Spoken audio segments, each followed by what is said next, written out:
What's up mga kabebe ko? Ayan po mga kabebe ko, nandito po ako sa aking extra work dito sa Serra Village. Ayan po, so habang ako ay humuhugot dito sa aking extra work, no?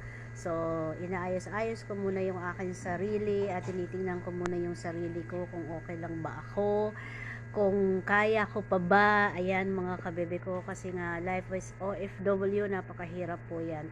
Sa mga tulad ko na breadwinner ng aking pamilya ay ginagawa ko po yung best ko para sa aking mahal na ina. So ayan po mga kabebe ko, habang ako ay nag-aantay ng oras dito sa loob ng aking boss, ay magpapakit muna si Inday sa inyong mga harapan, no? Ayan po mga kabebe ko. So titingnan ko po yung sarili ko sa camera. Ayan. So thank you and start the work na. Ayan mga kabebe